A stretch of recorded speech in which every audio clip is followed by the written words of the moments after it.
Welcome to the show. I'm Chad, and today we have Mary Shyne, who is the creator of You and Me on Repeat. It's a new graphic novel, and she's here to chat about it. So let me bring her in. We'll find out about her and the book. Hi, Chad. Hi, Mary. How's it going? Going good. Just another great morning in California.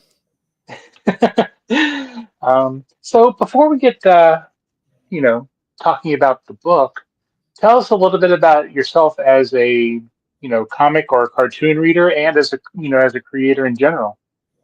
As a cartoonist, I've sort of always drawn comics, grew up with like Calvin and Hobbes and stuff like that. But I always kind of thought I would be a writer until my mid 20s when I sort of combined the drawing element into it. And then I went to CCS, which is the Center for Cartoon Studies in Vermont, which is an MFA program for comics. And then from there, I was hired at the Snoopy Studio. And the Snoopy Studio is really nice to its employees insofar as we can kind of work on our own stuff on the side. They don't like claim all rights to our creative work. So I've just been basically a full-time cartoonist for the past 7 years. We're both working at the studio and working on my graphic novels. Okay, so is this your first graphic novel that you've done? It's the first mainstream one, and I think it's the first of this length.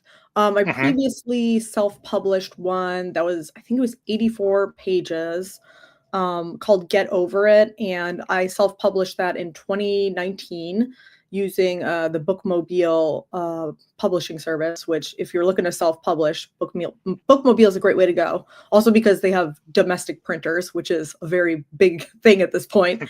Yeah. Um, but yeah, so I self-published that, and that was shorter, and that allowed me to land my agent, who helped me put together a pitch for a longer book and get in touch with sort of those mainstream editors. Hmm. So why don't we jump right in and why don't you tell us about the general story of You and Me on Repeat? Yeah, so it's about two ex-best friends, and they're caught in this time loop together. Alicia, the girl in the story, was initially in the time loop, and the main character, who's like POV we're from, is Chris. And Chris is trying to get a kiss from his girlfriend, who he just became his girlfriend, on graduation night. He's like, okay, graduation party is the perfect time to get the kiss from my girlfriend, because he wants it to be romantic. He's sensitive like that. Um, and he kind of messes it up, and the party gets crashed by the cops. So everyone kind of scatters. And as he's scattering, he winds up scattering with Alicia, who's sort of like blackout at this point. She's been partying a little too hard. And they get to talking, and Chris tells her about the fact that he didn't get to kiss his girlfriend. And Alicia's like, well, do you want a do-over? And she brings him to where, like, the tunnel she went into to start the time loop. And bam, from there, Chris is in the time loop with Alicia. And this sort of, obviously kissing his girlfriend doesn't get him out of the time loop. We learn a few other things about his girlfriend. And then they're just caught in the time loop together. Alicia and Chris are repeating time, sort of revisiting their old friendship, why it fell apart, and just sort of getting to know each other. So it's very much a character study, a sort of Bildungsroman coming of age for both of them. Now, what kind of inspired this story, as we were talking earlier? I mean, I know it's not exactly the same thing, but I got, you know, a feeling from of Nick Hornby's High Fidelity, which is one of my favorite books, and it's also about relationships and Uh-huh. you know what you could have done and did and all that. Yeah, well, that's a very flattering comparison. For me, I was thinking mostly of, I love time travel stories. Back to the Future was my favorite movie growing up, and my dad would continuously watch Groundhog Day. And I think a big part of this came from, so with my agent, we originally put together a sort of rewrite of that Get Over It book to pitch.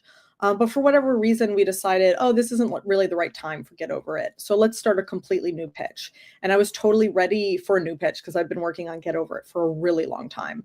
Um, so I was thinking, what kind of stories do I want to write? And I had just read this time loop story called All You Need Is Kill, which is a manga that was adapted from a Japanese light novel. And I also, it was the pandemic time, and we were all watching that Hulu movie, Palm Springs, which is a time loop rom com.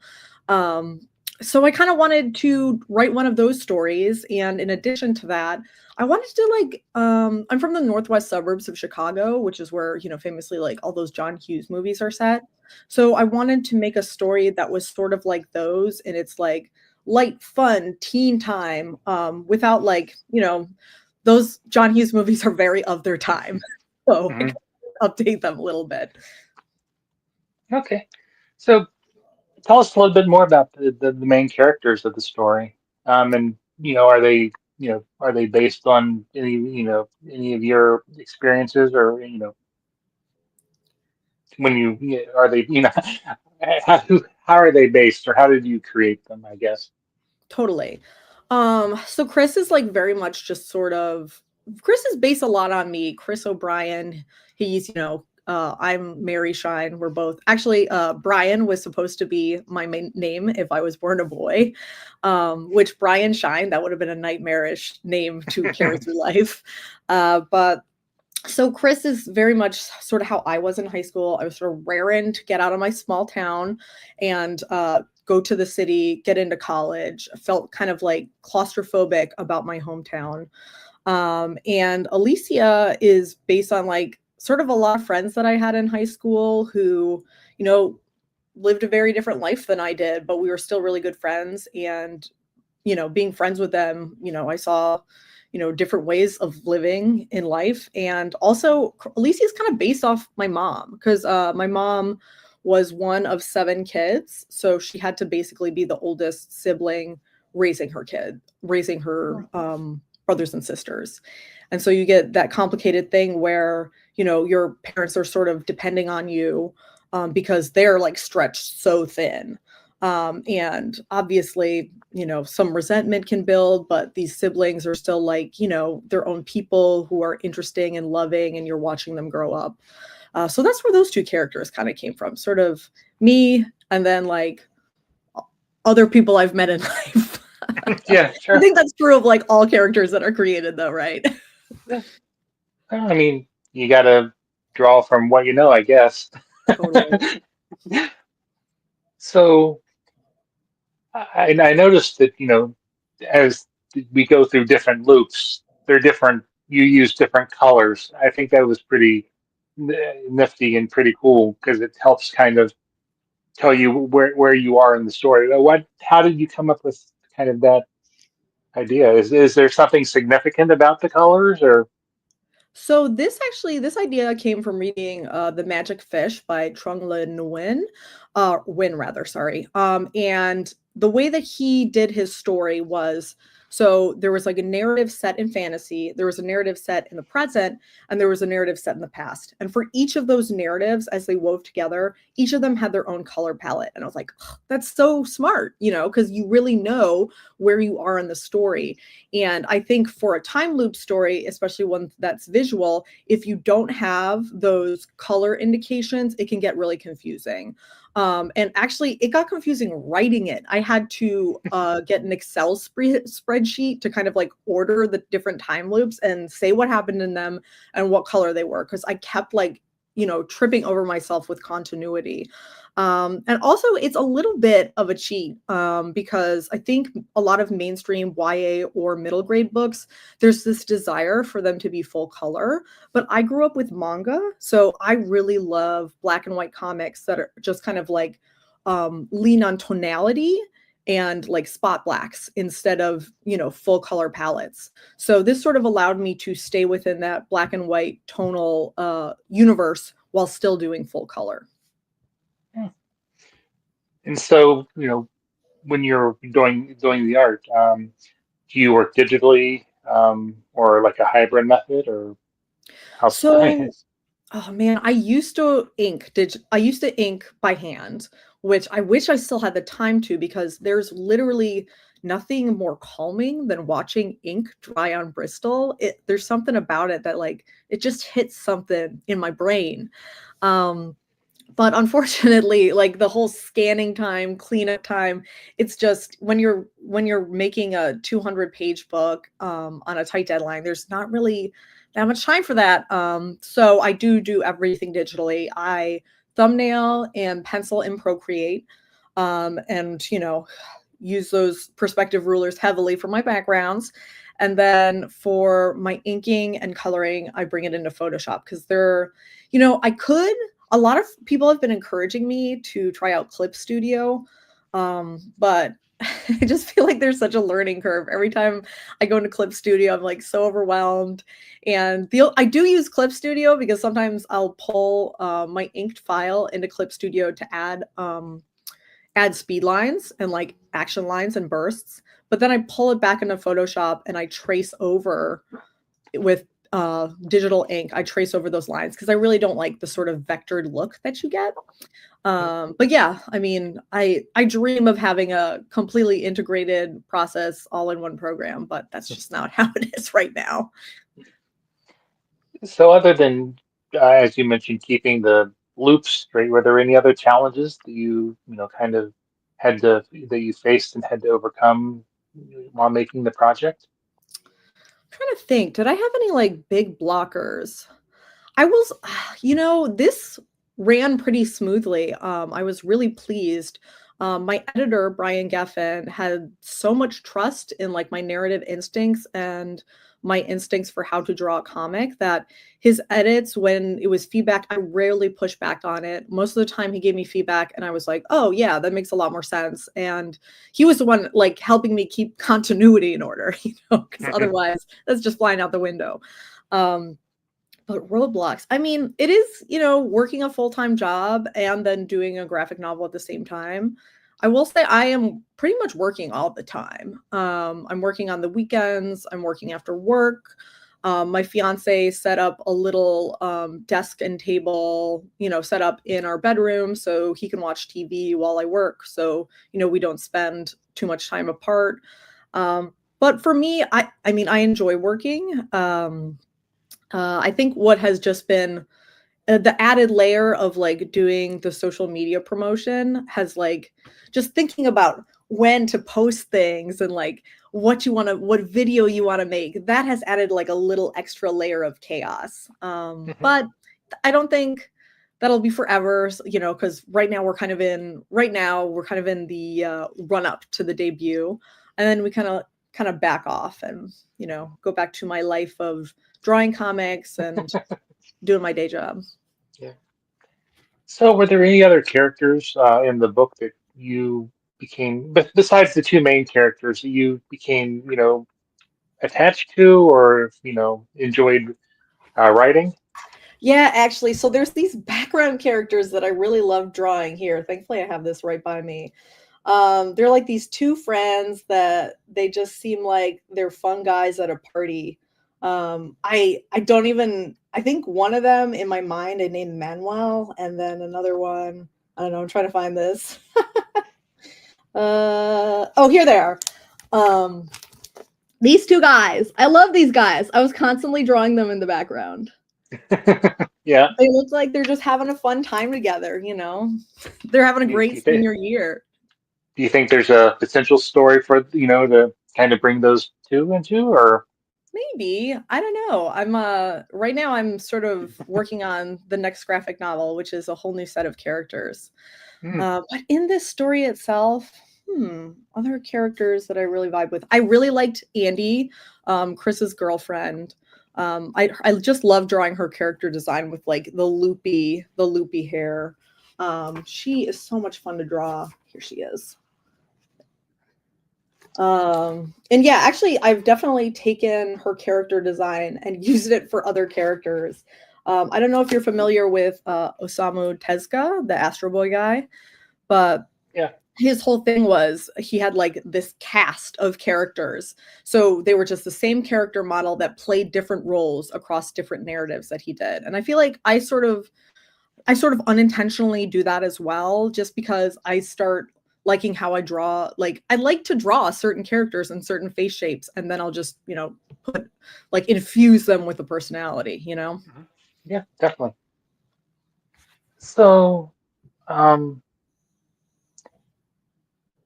I had a question. It's all good.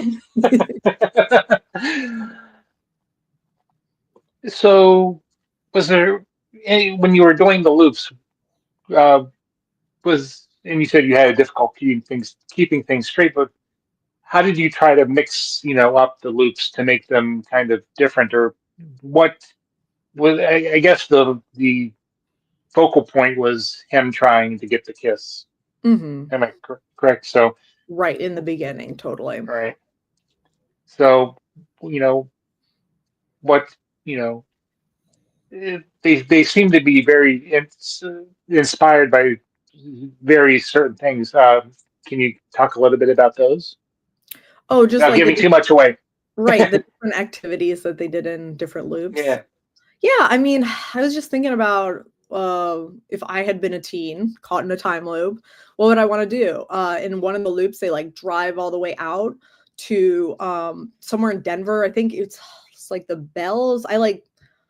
I have this in my research where they ended up, but I can't remember it off the top of my head right now. But it's somewhere in Denver. Though originally I wanted them to get all the way to the salt flats of Utah, but I sort of mapped out how long it takes to get from Chicago to the salt flats. And I was like, there's no way they could have made that without sleeping. Like sleeping would have happened at some point.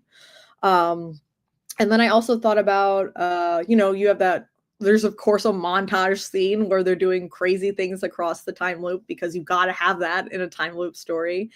And there's this one spread that I have where they are doing all their crazy time loop things, and right across the middle of it is this train, and they're obviously train hopping, which is sort of an homage to my hometown because my hometown Des Plaines, which is kind of they're set in a facsimile of Des Plaines called River Meadows, um, and it's a place where we have so many train crossings there, like insane amount, Mhm. like freight train, metro train, etc. You can get the blue line nearby there as well, which will bring you to the city. So yeah, I just wanted to do things, especially on that montage page. There's like one where they're like stealing a hot dog character from the side of a hot dog stand, and like that's based off like there used to be this place in Chicago called Hot Doug's that had like a hot dog character, Doug, RIP hot dogs. But yeah, I just wanted to, you know, let them have fun in the Northwest suburbs in a Yeah. as authentic way as possible. Yeah. Sure.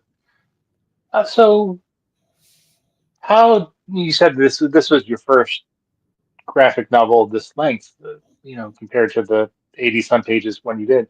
What uh, what lessons did you learn that you hope to apply to your next book that you learned doing this one? Definitely keep a schedule. Like figure out where what your contract says, what deadlines you have to hit, and then figure out a reasonable pace that you can do, and do a little bit of math to figure out if you're going to be able to make that deadline. In fact, do that math before you even sign that contract, right? Like figure out, okay, I can reasonably probably pencil. I think for me, I usually estimate I can pencil like 5 pages a week. So if you have X amount of pages in the project, um, penciling is going to take you that long. Think about that. And, there's a lot of math. There's a lot of math in the run up for me personally. And so then I just set deadlines. And obviously, life happens. You can't always completely hit a deadline. And to an extent, editors kind of bake in time for artists to have a little bit more time because, they know the nature of a lot of artists is just like, they can't always finish things in time. But try to hit your deadlines as much as possible and be sure to be keeping a schedule and marking off as you finish things. That was really helpful for me. And who are your inspirations as a writer and cartoonist? Oh geez, I think probably the first cartoonist I really idolized was Rumiko Takahashi of like Inuyasha, Ranma One Half fame. God, I mean, I still love her comics. She like the way that she drew action, so incredible. I love Shigeru Mizuki, who drew Kitaro. Big fan of this guy. I'm also, of course, a huge fan of Charles Schultz. Yeah. I didn't necessarily grow up reading Peanuts. It was definitely a presence in the newspaper, but I was actually more interested in this comic strip at the time called Ask Shag. If when I started working at the Snoopy studio in the museum, that's a recreation of Schultz's shelves. There's a Uh-huh. plush of the main character of Ask Shag, and I'm like, yes, I'm in the right place. I think the guy's name is Peter Gurin, who did Ask Shag, so I love that. But obviously, Schultz is a huge influence now. And I feel like if you look closely at my style, you can see, like, for example, Chris's eyes in his glasses, they're like little dots. And the way they move are Uh-huh. like exactly how Schultz draws eyes. Because, Schultz draws eyes mostly as dots. And I didn't do that for a very long time because I was growing up reading like more mainstream manga. Not to say that all manga does eyes a certain way. Obviously, there's manga exists that, has like dots for eyes, but the ones that I were looking at were more the like classic 90s big bright eyes. And as a writer, anybody? Um, Ooh, writing. So, gosh, who have I read recently that I really dig? I will say the most recent book that I'm working on now, it was inspired by Jennifer Egan's A Visit from the Goon Squad, because I really wanted to do a narrative where there's like intersecting narratives. And the way I originally wrote it was sort of like Goon Squad, where like you get one full, almost short story from one of the characters in the larger narrative, and then it goes into the next character's short story, but you sort of pick up like flavors of the last character. So that's how I originally wrote the second book I'm working on. But it just made more sense to instead do it like every chapter is like each individual character, and then it's more of a weaving narrative rather than short stories that all sort of have a Venn diagram crossover. But yeah, Jennifer Egan, I'm like looking at my bookshelf right now. Uh Oh, this year I read James by Percival Everett. That was a banger. Really like that one. As far as like that inspire me, hmm. God, I really like short story writers. We're talking about like George Saunders, stuff like that. Sort of quirky, magical, a little bit cynical about like corporate realities, stuff like that. okay. So, if you were to be stuck in a time loop, what would the problem you were trying to to solve Oh my, be? that's such a good question, dude. Let me see. What's something that I would try to solve? I don't know. I would spend a lot of time with my dogs just to see what they do. Oh, Yeah. I might like gosh. I might like to shadow my fiance at work. He like works in the field like doing AV installs at like buildings. So I'm always like really interested in just like the nuts and bolts of how buildings are set up. Mhm. Um what would I like to solve? I don't know. I would reach out to people who I haven't reached out to in a while, who I'm maybe a little afraid to reach out to because what could the ramifications be? Right. Um, and yeah, I would probably do like a lot of risky behavior, a lot of risky behavior, just funsies. What about you? What would Uh, you do, honestly? I don't know. That's why I asked you. I know. I could, see, I mean, I've gone to college and grad school and all that, but, I could see, maybe trying to pursue a different, regular career.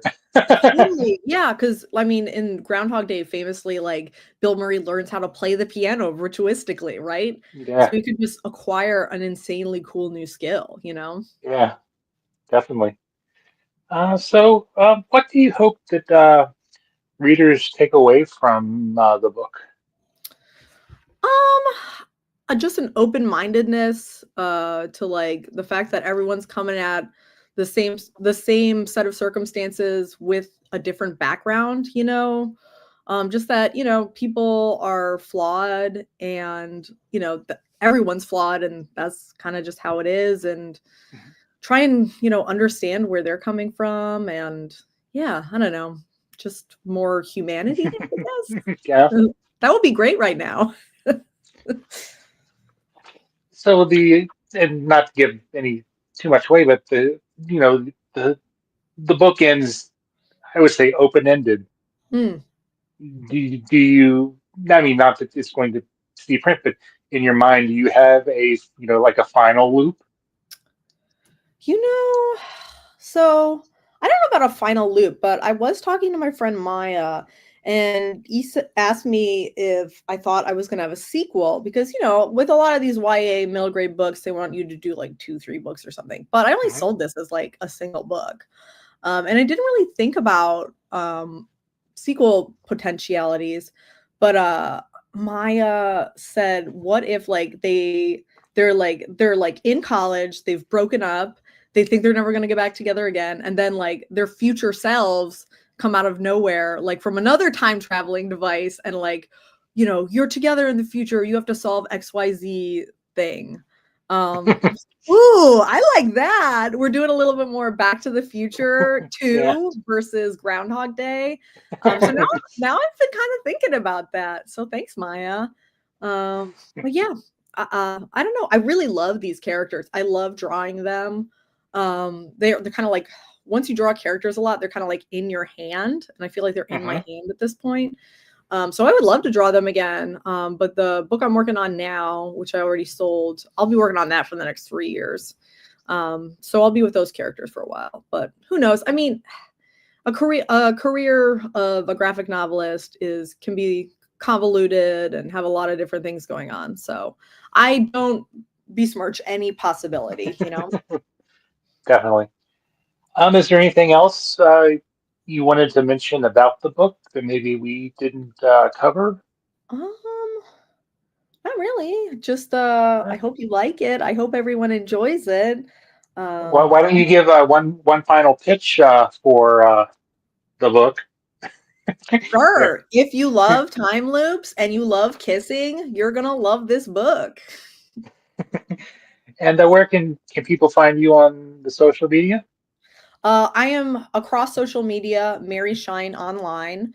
Shine is spelled with a Y.